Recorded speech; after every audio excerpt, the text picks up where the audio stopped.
माफी एक शक्तिशाली शब्द है। ये दो लोगों के बीच टूटे हुए रिश्तों को जोड़ सकता है, गलतियों को सुधार सकता है और शांति की ओर पहला कदम हो सकता है। लेकिन क्या हर माफी को स्वीकार करना सही है?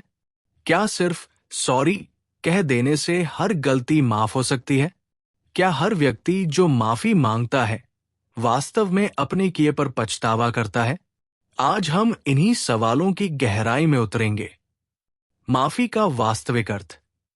माफी केवल एक शब्द नहीं है, बल्कि एक भावना है, एक जिम्मेदारी है। जब कोई व्यक्ति सच्चे दिल से माफी मांगता है, तो उसके साथ आत्मविश्लेषण, पछतावा और बदलाव की इच्छा भी जुड़ी होती है। लेकिन कई बार लोग सिर्फ इसलिए सॉरी कहते हैं ताकि उन्हें अपनी गलती पर चर्चा न करनी पड़े। ऐसे में हमें यह समझना होगा कि माफी और पछतावा में अंतर होता है। सच्ची माफी के संकेत: गलती को स्वीकार करना, उसे दोबारा न दोहराने का संकल्प लेना, सुधार करने के लिए प्रयास करना।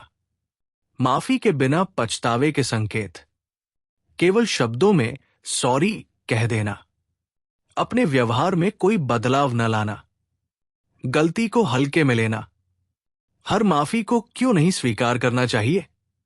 हर माफी को स्वीकार करना जरूरी नहीं, क्योंकि यदि व्यक्ति बार बार वही गलती करता है, यदि कोई व्यक्ति बार बार आपके साथ बुरा व्यवहार करता है और हर बार सॉरी कहकर फिर वही गलती दोहराता है, तो ये माफ करने योग्य नहीं है।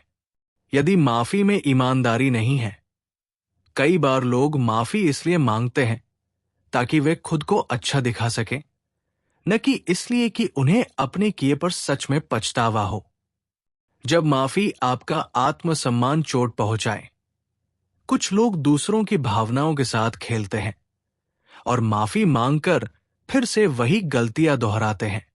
अगर माफ करना आपको अंदर से कमजोर बना रहा है, तो ये आपके आत्मसम्मान के लिए हानिकारक है।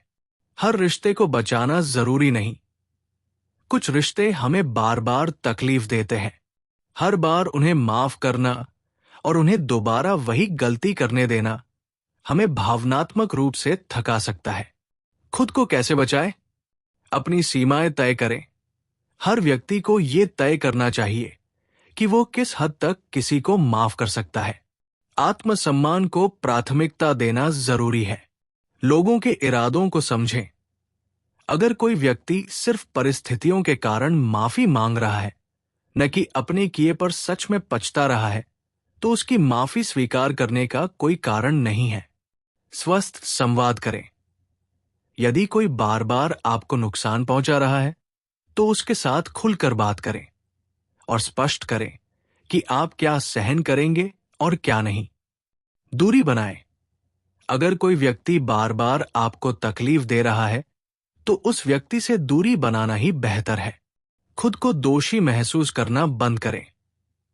कई बार हम माफी न स्वीकार करने पर खुद को दोषी महसूस करने लगते हैं, लेकिन यह समझना जरूरी है कि अपने लिए सही निर्णय लेना हमारी जिम्मेदारी है। हर किसी को खुश रखना संभव नहीं होता। माफी और मुक्ति का सही अर्थ। माफी का अर्थ ये नहीं कि आप उस व्यक्ति को अपने जीवन में वापस जगह दें। माफ करना कभी कभी अपने दिल को हल्का करने के लिए भी होता है। माफी का सही तरीका ये हो सकता है कि आप दिल से उस व्यक्ति को क्षमा करें, लेकिन उसे अपनी जिंदगी में जगह न दें। कई बार किसी को माफ कर देना खुद को मानसिक शांति देने का तरीका होता है, न कि दूसरे को निर्दोष ठहराने का। क्षमा और पुनर्मिलन अलग अलग चीजें हैं। माफ करना जरूरी नहीं कि हम उस व्यक्ति से दोबारा रिश्ता बनाएं। हम बिना पुनर्मिलन किए भी माफ कर सकते हैं। माफ करना आत्मोन्नति है। जब हम दूसरों के प्रति मन में कटुता रखते हैं, तो ये हमारे ही मानसिक स्वास्थ्य को नुकसान पहुंचाता है। सही तरीके से माफ करना हमें मानसिक और आध्यात्मिक रूप से मजबूत बनाता है। माफी और आत्मसम्मान के बीच संतुलन। किसी को माफ करना और खुद को कमजोर साबित करना दो अलग अलग बातें हैं। आत्मसम्मान और दूसरों के प्रति करुणा के बीच सही संतुलन बनाए रखना बेहद महत्वपूर्ण है। माफ करें, लेकिन बेवजह समझौता न करें।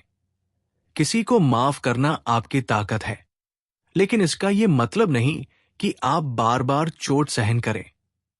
स्वयं का सम्मान करें। अगर माफ करने से आपकी आत्मसम्मान की भावना घटती है, तो उस माफी को स्वीकार करने की कोई जरूरत नहीं है। सीखें और आगे बढ़े। हर अनुभव हमें कुछ न कुछ सिखाता है। यदि कोई व्यक्ति बार बार आपको तकलीफ देता है, तो उससे सीखें और खुद को ऐसे रिश्तों से मुक्त करें। अपने फैसलों पर भरोसा करें। अगर आपने तय कर लिया है कि आप किसी माफी को स्वीकार नहीं करेंगे, तो अपने फैसले पर दृढ़ रहें।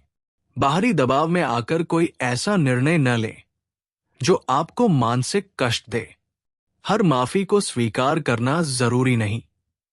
कुछ माफिया केवल इसलिए मांगी जाती है ताकि स्थिति को हल्का किया जा सके, न कि वास्तव में सुधार लाने के लिए।